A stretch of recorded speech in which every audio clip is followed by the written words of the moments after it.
Selamat pagi anak-anak. Ibu. Pagi Bu. Pagi Bu.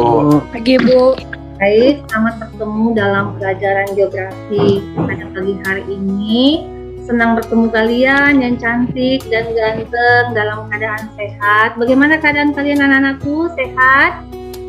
Sehat, Bu. Alhamdulillah baik. Nah, alhamdulillah kita sehat, jaga kesehatan supaya jauh dari COVID. Baiklah anak-anakku, untuk memulai pelajaran hari ini, kita meminta restu dari Yang Maha Kuasa. Ibu minta nanti karena Jesslyn yang pertama masuk dalam Zoom meeting, Jesslyn pimpin kita dengan doa ya.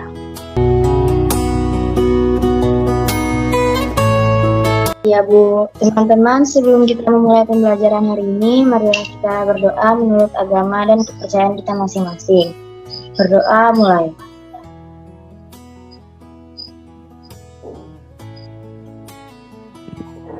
Berdoa selesai.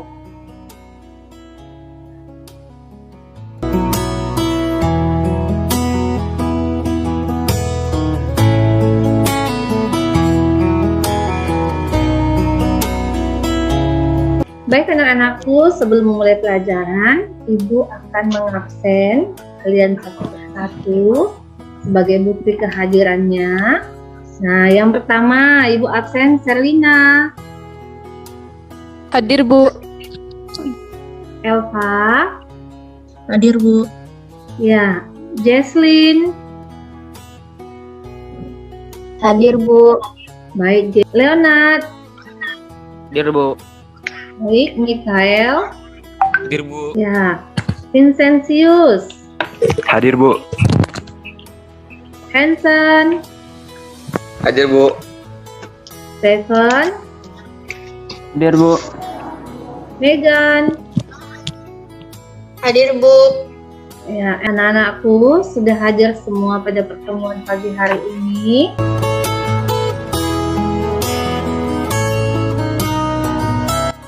Nah, coba dicek jaringannya. Stabil nggak? Bagus nggak? Ya. Pastikan bahwa jaringan di sekitar kita bagus ya, supaya kita bisa memulai pelajaran dengan baik.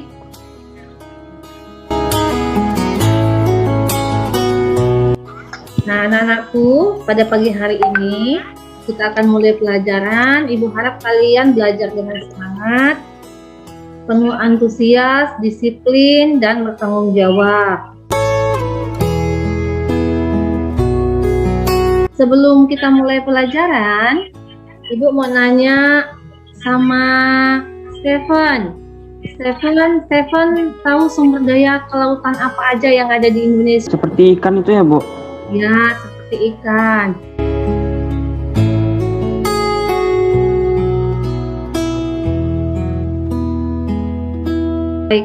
Ibu akan menyampaikan KI dan KD yang akan kita pelajari hari ini. Sudah nampak anak-anakku? Jelas di kamera kalian? Sudah Bu. Iya, Sudah Bu. Jelas Bu. ya jelas. Pada pagi hari ini, KD yang akan kita pelajari adalah memahami kondisi wilayah dan posisi strategis Indonesia sebagai poros maritim dunia.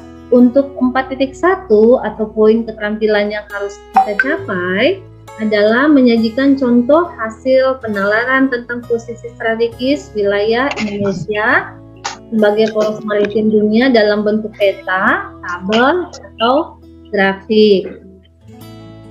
Nah, indikator yang akan kita capai pada pembelajaran pagi hari ini adalah yang pertama, kita akan mengidentifikasi potensi sumber daya kelautan Indonesia. Yang kedua, akan menganalisis pengelolaan sumber daya kelautan Indonesia. Yang ketiga, sebagai nilai keterampilan kita, akan menyajikan laporan hasil diskusi mengenai Indonesia sebagai poros maritim dunia beserta faktor-faktor yang mempengaruhinya dalam bentuk tulisan, grafik, atau tabel. Nah, tujuan pembelajaran hari ini melalui proses mengamati, menanya, dan mencari informasi, menalar dan mengomunikasikan, peserta didik dapat mengidentifikasi sumber daya kelautan dengan jujur, bertanggung jawab, rasa bangga terhadap potensi kelautan yang Indonesia miliki. Yang kedua adalah menganalisis pengelolaan sumber daya kelautan Indonesia dengan disiplin dan tanggung jawab dalam menjaga kekayaan sumber daya kelautan yang dimiliki Indonesia. Nah, baik anak-anakku, pada pagi hari ini kita akan belajar dengan model problem based learning dan model pembelajaran tanya jawab, diskusi dan penugasan. Kita akan melakukan pelajaran dengan sikap santun, disiplin dan tanggung jawab. Nah, sebelum memulai pelajaran, Ibu akan membacakan tata tertib yang akan kita ikuti selama pembelajaran ini. Yang pertama, tata tertibnya adalah anak-anakku mengikuti pembelajaran dengan sikap sopan, disiplin, dan tanggung jawab. Yang kedua, selama pembelajaran berlangsung, anak-anakku harus menyalakan kamera. Nah, kameranya harus di-on-kan. Yang ketiga, dilarang membuka aplikasi yang tidak mendukung proses pembelajaran. Baiklah, Ibu sudah membentuk kelompok belajar kalian. Ibu sudah bagikan di GCR, bisa dilihat nanti terdiri atas masing-masing kelompok 3 sampai 4 siswa. Nah, anak-anakku, kita akan mulai pelajaran kita. Silakan kalian mengamati video yang akan Ibu sampaikan. Nah, lihat video kita ya.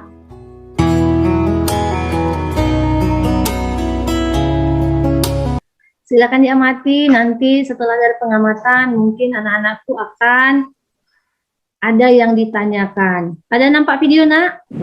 Ada, Bu. Oke, Bu. Ada, Bu. Ya, silakan disaksikan. Bu.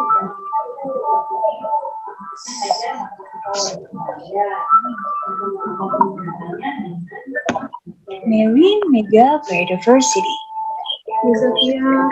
lautan dengan keanekaragaman hayati terbesar di dunia.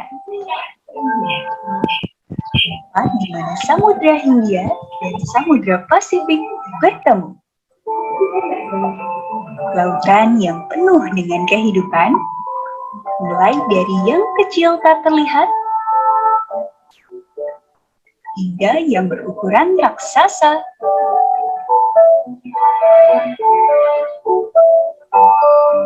Lautan yang penuh dengan produktivitas dan nilai ekologi penting. Lautan Indonesia.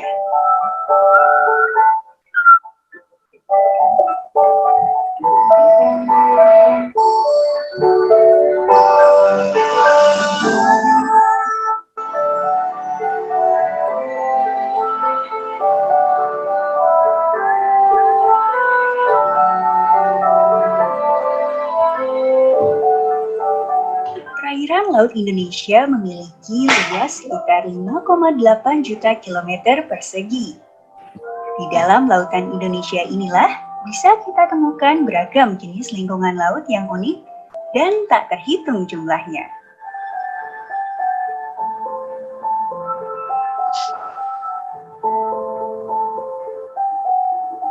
Di lautan Indonesia, beragam spesies unik di dunia tinggal. Sekitar 3.500 spesies ikan, 1.114 spesies rumput laut, dan lebih dari 450 biota terumbu karang menghuni lautan Indonesia. Lautan Indonesia merupakan habitat bagi 76% spesies terumbu karang dan 37% ikan karang dunia. Indonesia adalah jantung dari segitiga karang dunia. Sementara itu di pesisir, panjang garis pantai Indonesia mencapai lebih dari 108.000 km. Di sepanjang garis pantai itulah kita dianugerahi hutan mangrove sekitar 3,48 juta hektar. di mana luasan ini adalah 23% dari total ekosistem mangrove di dunia. Sebagai negara kepulauan terbesar di dunia, nilai sumber daya dan jasa laut Indonesia mencapai 2,5 juta triliun dolar per tahunnya. Nilai kekayaan itu bersumber dari perikanan, terumbu karang, ekosistem mangrove, ekosistem lamun, potensi wisata bahari, bioteknologi, transportasi, dan lain sebagainya. Kekayaan yang besar ini selain belum dioptimalkan, justru mendapatkan ancaman. Dari luas terumbu karang sebesar 25.000 km persegi yang telah terpetakan, ternyata hanya 5,3% dalam kondisi sangat baik dan 27,18% dalam kondisi baik. Sisanya 37,25% dalam kondisi cukup baik dan 30,45% dalam kondisi rusak. Pemanasan global dan aktivitas manusia adalah ancaman terbesar terhadap kekayaan lautan Indonesia. Penangkapan ikan berlebih dan penangkapan ikan ilegal salah satu ancaman serius bagi kekayaan laut Indonesia. Demikian pula dengan penggunaan alat-alat tangkap yang merusak lingkungan seperti bom ikan, racun, kompresor, dan jaring yang bisa merusak karang adalah penyumbang ancaman terbesar. Belum lagi masalah sampah di laut. Masalah sampah ini tak hanya di pesisir saja, bahkan ke laut lepas dan lautan dalam. Secara umum, sampah sangat mengganggu kehidupan biota laut dan ekosistem, serta kesehatan manusia juga kepada pariwisata. Pasalnya, sampah yang masuk ke laut umumnya mengandung plastik dan logam. Keduanya mengalami proses pelapukan dan penguraian yang cukup lama, yaitu 50 hingga 400 tahun. Ancaman-ancaman ini jika tidak ditanggapi dengan baik akan membuat sumber daya laut kita diambang kehancuran. Terlebih, pemanfaatan terhadap potensi yang ada juga belum maksimal. Mengenali kekayaan negeri ini bukan lagi sekedar cerita untuk anak cucu kita. Mengenali kekayaan lautan Indonesia bukan sekedar memanfaatkan dan menjaganya. Ancaman dan kerusakan telah terjadi. Apa yang kita rasakan hari ini adalah hasil kerja kita di masa lampau. Bekerja sekarang, menjaga kekayaan laut kita untuk esok yang akan menjelang.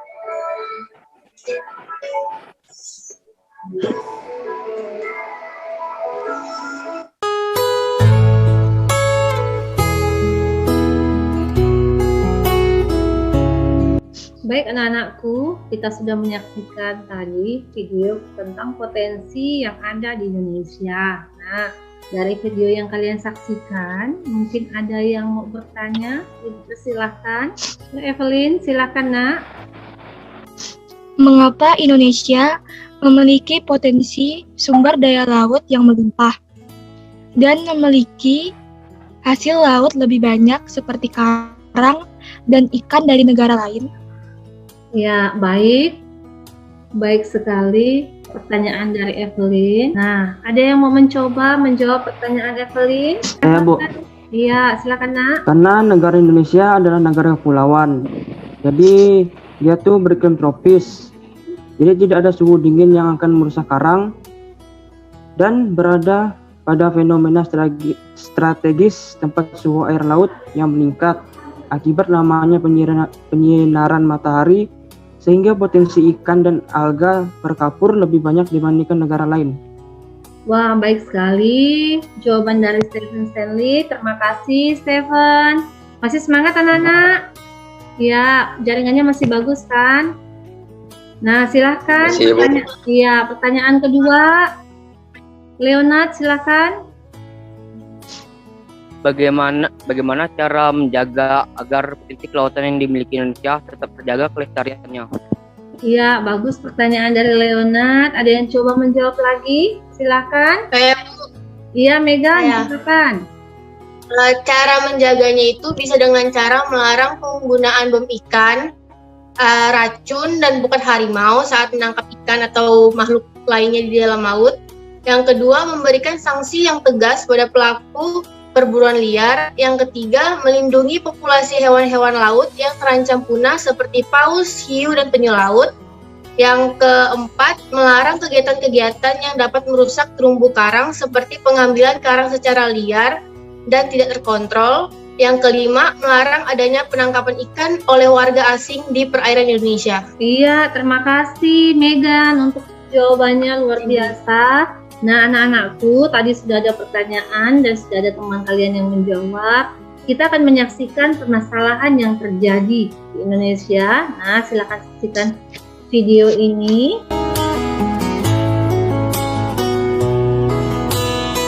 Sudah nampak nak videonya? Sudah, Bu. Oke.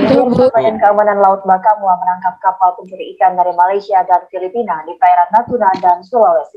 Penangkapan bermula dari aktivitas mencurigakan dari pantauan radar saat patroli laut. Bakamla menangkap 4 kapal ikan Malaysia di perairan Natuna, kemudian membawa 4 kapal bukti ke Pangkalan Pengawasan Sumber Daya dan Kelautan Perikanan Pontianak Minggu dini hari. Penangkapan berawal dari patroli di sebelah barat Pulau Anambas, Laut Natuna. 4 kapal Malaysia itu ditangkap ketika mengambil ikan di area terlarang dengan menggunakan alat tangkap yang dilarang, serta tidak dilengkapi dokumen penangkapan ikan yang sah. Dengan ABK 40 orang warga negara Vietnam. Di lokasi berbeda, Bakamla juga menangkap 6 kapal ikan Filipina di perairan utara Tahuna. Barang bukti serta anak buah kapal dibawa menuju Bitung.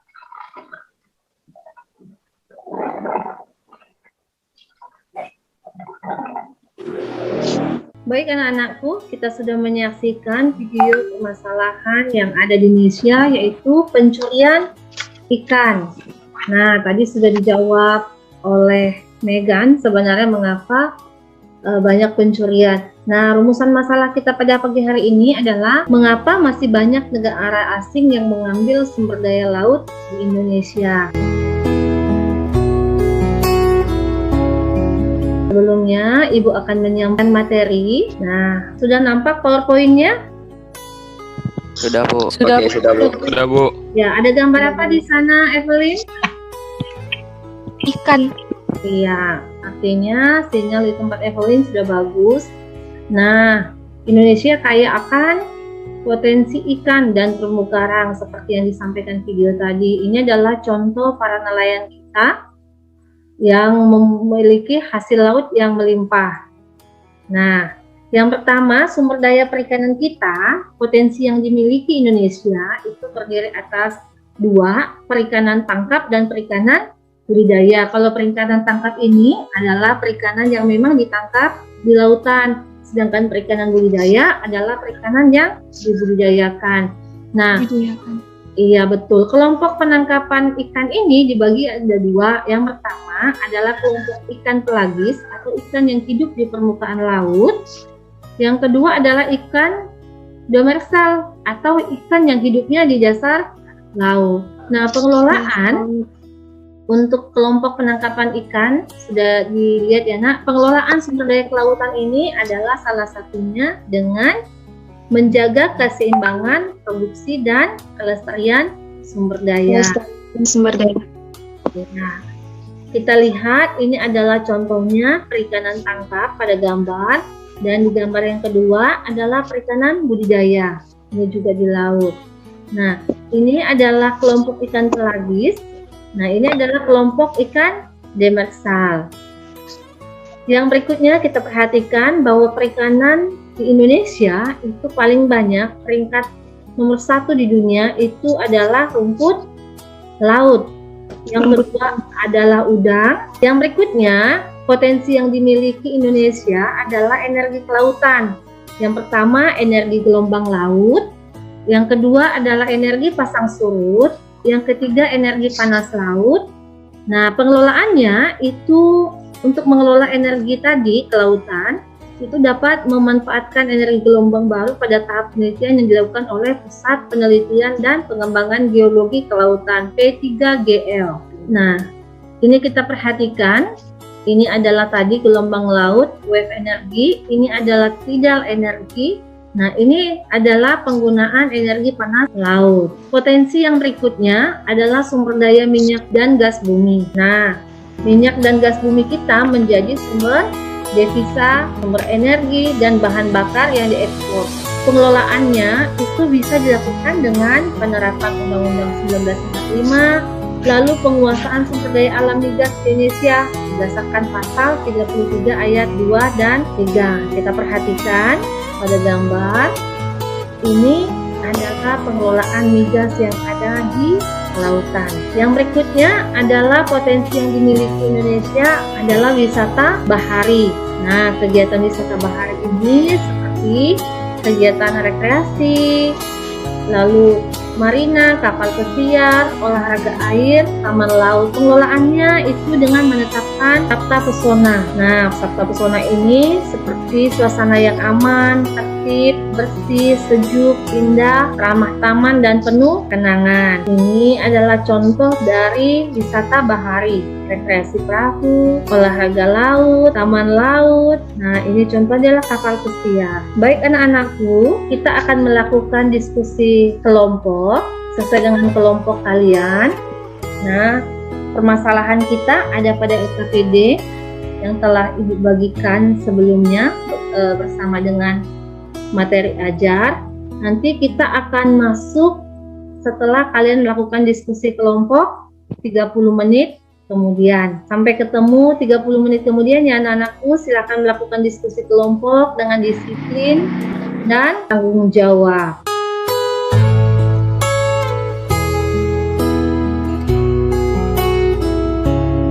Baik anak-anakku, selamat pagi, selamat bertemu kembali.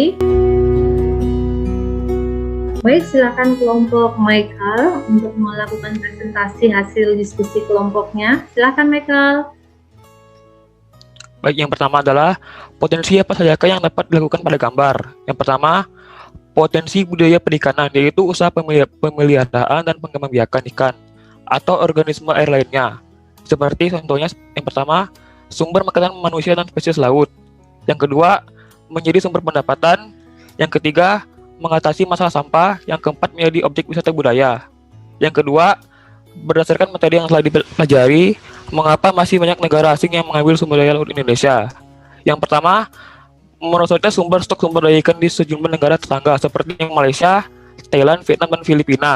Yang kedua, pengawasan di zona ekonomi eksklusif dalam kurung ZEE Indonesia pun nilainya masih minim.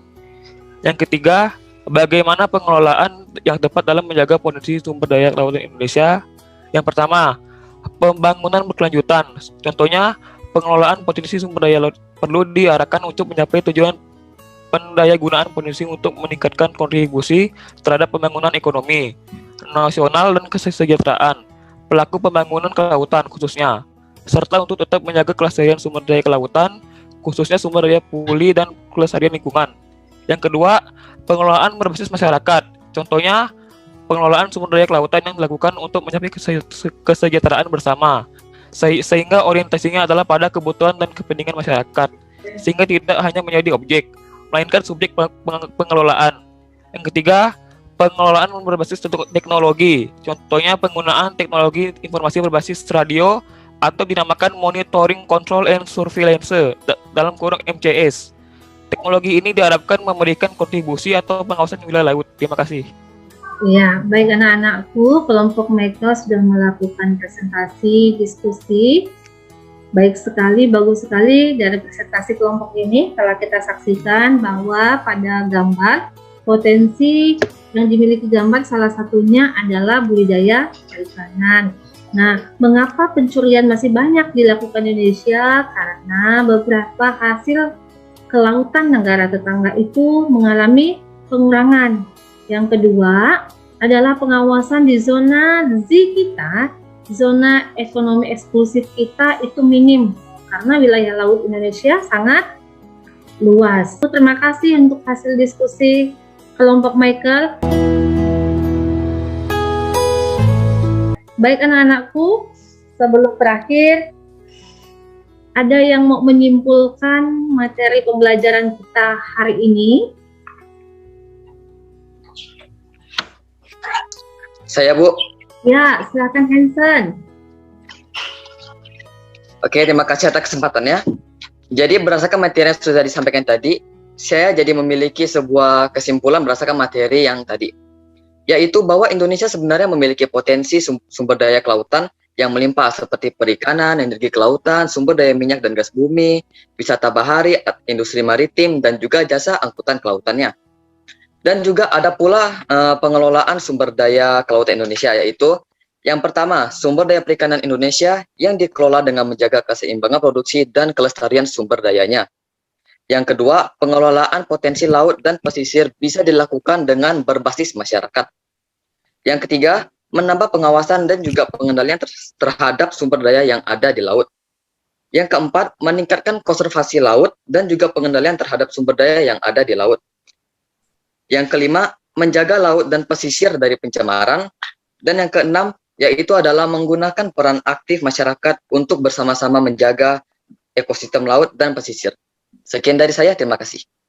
Baik, Hansen, luar biasa kesimpulan yang telah disampaikan oleh Hansen. Benar sekali anak-anakku yang disampaikan oleh Hansen, ya. Nah, Indonesia memiliki sumber daya kelautan yang melimpah seperti perikanan, energi kelautan, minyak gas bumi, wisata, bahkan jasa angkutan laut. Nah, kita mempunyai pabrik pembuatan kapal itu di Kota Batam. Nah, bagaimana cara pengelolaannya? Itu yang tadi telah disimpulkan oleh Hansen. Luar biasa, terima kasih anakku Hansen. Nah, baik anak-anakku, kita telah melaksanakan proses pembelajaran kita pada pagi hari ini. Ibu pengen mendengarkan apakah pembelajaran kita pada pagi hari ini mempunyai manfaat bagi kalian. Nah, mungkin ada yang mau menyampaikan pendapatnya tentang pembelajaran kita pagi hari ini dengan tulus dan jujur. Silahkan. Ada yang mau menyampaikan?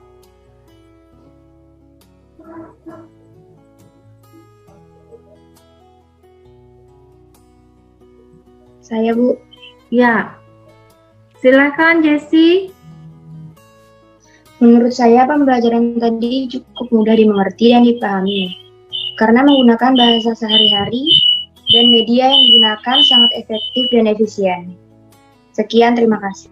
Baik Jessie, terima kasih. Mudah-mudahan pembelajaran hari ini bisa bermanfaat bagi kita semua.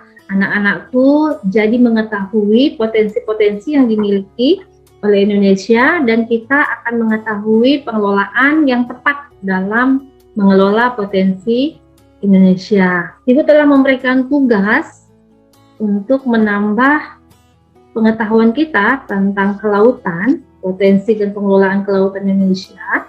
Ibu telah memberikan tugas di link kita di GCR yang harus kalian kerjakan, dan paling lambat dikumpulkan pada jam 18.00 hari ini.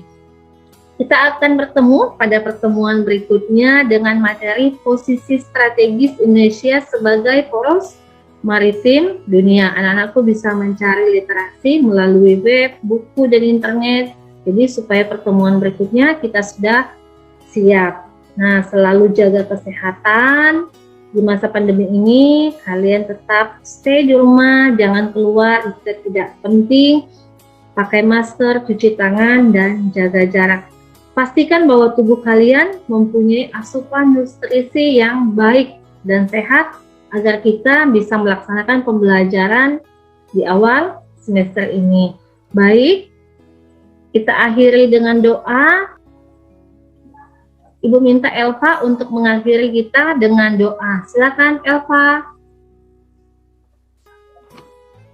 Sebelum mengakhiri pembelajaran kita hari ini, marilah kita berdoa menurut agama dan kepercayaan kita masing-masing.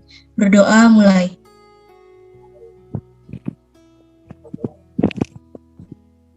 Berdoa selesai. Baik anak-anakku, sampai ketemu pada pertemuan berikutnya. Jaga kesehatan, salam sehat.